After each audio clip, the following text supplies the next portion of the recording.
Thank you very much, colleagues. Thank you, moderator. Yes, my name is Itai, and I'm coming from Zimbabwe in Southern Africa. Zimbabwe is one country that did exceptionally well in the first 10 years of independence, mainly because of very strong community level structures that we had. And because of those very strong community level structures, we also had a very excellent, family planning program. And we managed to also get very good health outcome indicators. Unfortunately, most of those gains of the first 10 years of independence have now been eroded because of a number of factors. I also tend to blame civil society because the first 10 years of independence, most of us, we were so excited about attaining independence. And then these were our heroes, who were in charge. And civil society took a back seat. And as a result, I'm sure most of you are aware that this is a country that then recorded one of the highest, cholera cases in 2008, 2009, whereby almost 4,000 Zimbabweans died from a preventable illness like cholera. 100,000 Zimbabweans were affected and infected with cholera. As I speak now, this is a region that also has one of the highest HIV prevalence rate. In Zimbabwe, where I'm coming from, almost 1.3 million Zimbabweans are living with HIV.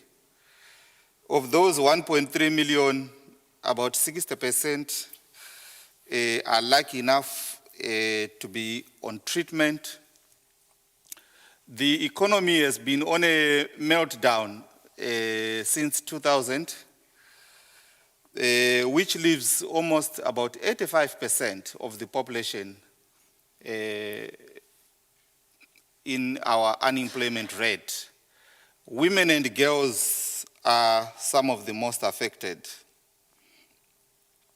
So when we look at sexual reproductive health rights, it then impacts very negatively on our women and girls. In terms of the challenges that are faced by students and youths, by the way, we have got a number of definitions for the youths. We have got a political youth, who can be as young as 60-something years. And then we have the standard youth, who is up to 35 years old. Generally, there's so much knowledge in terms of condoms. But if you look on the ground in terms of the uptake, in terms of action, it is still very low. The last few years have recorded some of the highest, condoms ever distributed in the country.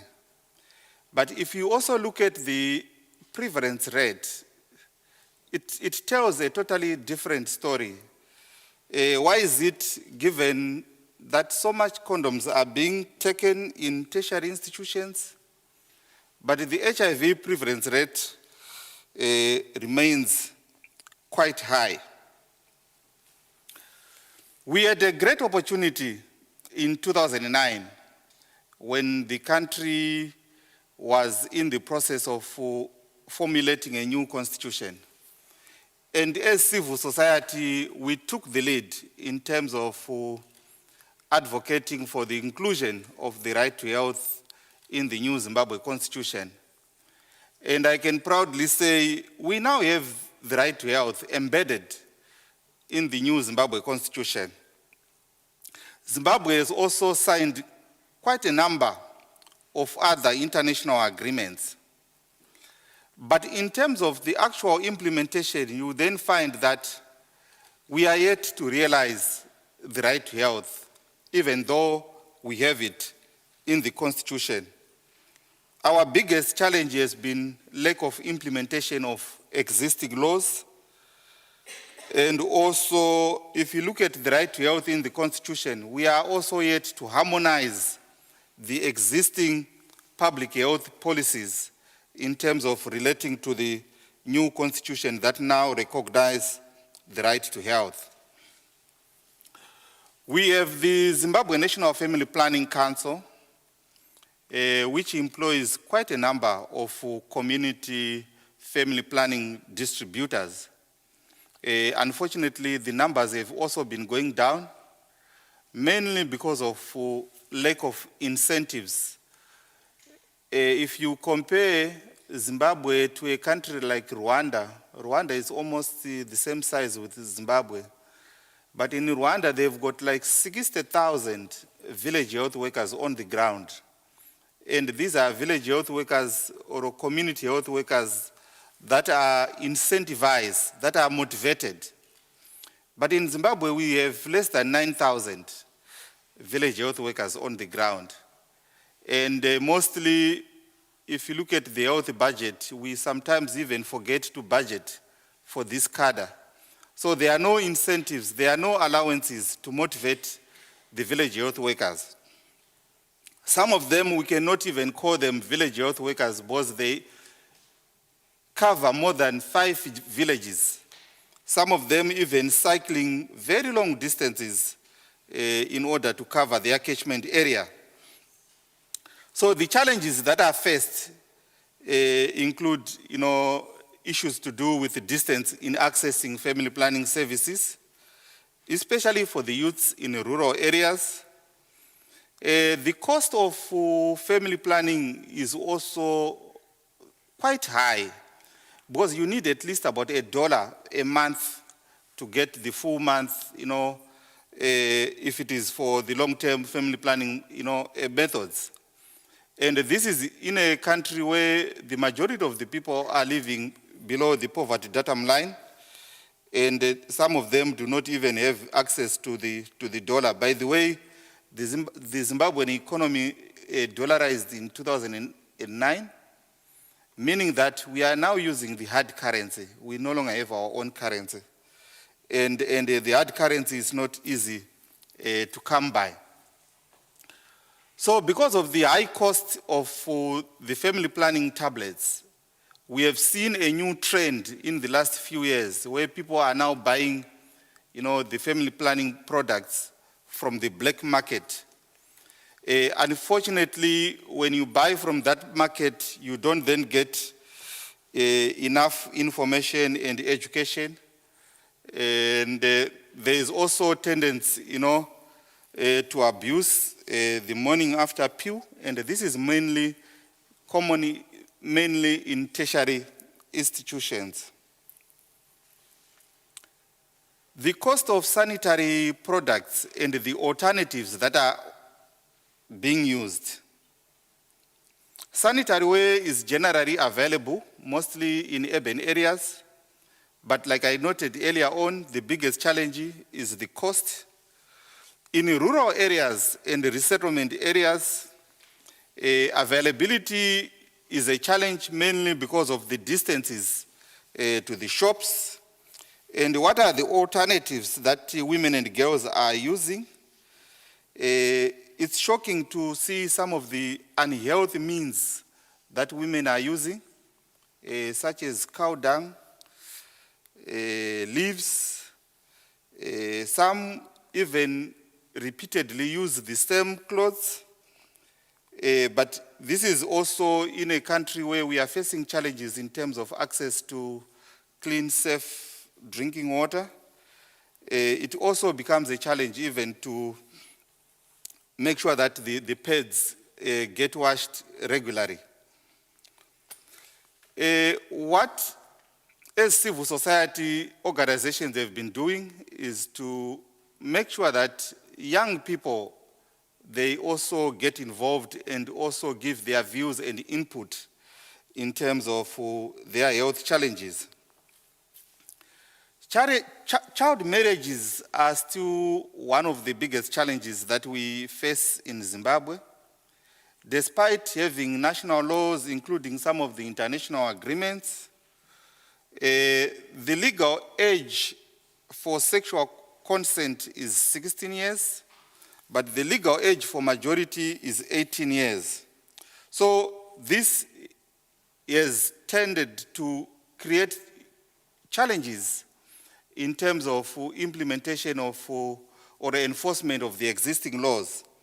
And we still have some traditional leaders who continue to promote child marriages. But what is important is the role of the different players in terms of advocating against child marriages. One of the barriers that we face as Zimbabwe is the issue of maternity fees. Yes, we have seen a decline of maternal mortality rate from as high as 960 deaths per 100,000 live births. At the moment, the official figure is 525 per 100,000 births. And this is still unacceptably high because it translates into an average of 8 mothers dying every day. But as Zimbabwe, we also greatly appreciate the support that we have received from the different international partners. We have come together and pooled resources into a basket fund called the Health Transition Fund in an effort to remove user fees. So you'd find that most rural health centers now are no longer charging fees because of the resources that we are getting from the Health Transition Fund and the results-based financing. But there is still a challenge in major urban areas where health centers are still charging fees up to $25 US. And that has resulted in mothers, going back to their villages to deliver in their rural homes because rural health centers do not charge fees. But we still have up to a third of our mothers that are delivering at home because of barriers such as user fees. In terms of domestic health financing, our health budget is still very inadequate in terms of addressing the health needs. Previously, the health budget used to come second after the Ministry of Primary and Secondary Education. But if you look at 2015, the health budget was relegated to number 5, which gives us a paltry 6.3%. African governments in 2001 in Abuja made a commitment to allocate at least 15% of their total budgets to health. Unfortunately, most of our African countries, Zimbabwe included, have been failing to meet that Abuja commitment. Youth-friendly services is also one of the biggest challenges that we faced. I'm sure you also saw that picture of the village health workers. Majority of them are very old women, which makes it very difficult for young girls to access that service. If you look at the female condom, the way it was designed, it's very difficult for young girls to use it. And generally, what we have also seen is negotiating for condom use is a big challenge, and it's one of the threats that we continue to face. In conclusion, I only have a minute. What we need to do in most African countries is to translate policies into action. We have very good policies in place, but in most cases, those policies are not fully implemented. We need to improve on resource allocation, especially to sexual and reproductive health services. We also need to ensure the provision of youth-friendly services, removal of barriers to access to services such as user fees, and we also need to empower and capacitate our youths, especially the young women and girls, to make informed decisions about their sexual reproductive health. Zimbabwe is still a very beautiful country, despite the challenges that we face, and we hope it is possible to turn it around and get back to the levels of the first 10 years of independence, where we were the envy of the region in terms of addressing sexual and reproductive health rights. I thank you.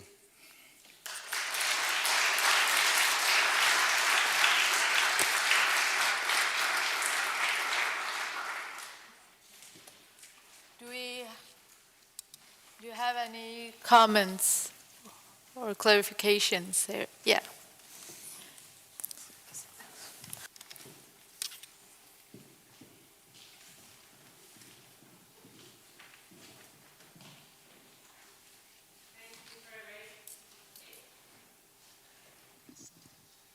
Great.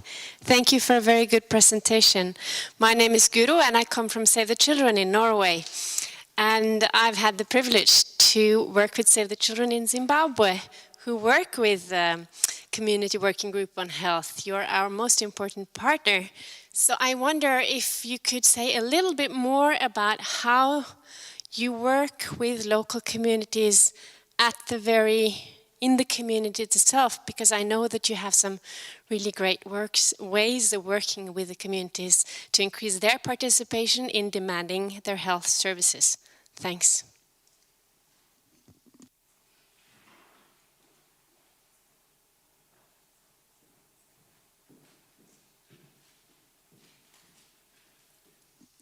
Oh, thank you very much. I deliberately avoided talking about our work so that I could not use this platform to advertise the organization where I'm coming from. Like she noted, Community Working Group on Health is a partnership with Save the Children in terms of strengthening voice and accountability in maternal neonatal child health. And what we have been doing is at community level, we have been looking at governance in health, strengthening the health center committees. These are at health center level. Some of the committees previously were just being put in place without proper training. And ourselves and Save the Children have come in to capacitate those committees and strengthen the demand side, the monitoring side, and also the link between the health center and the community in terms of information flow.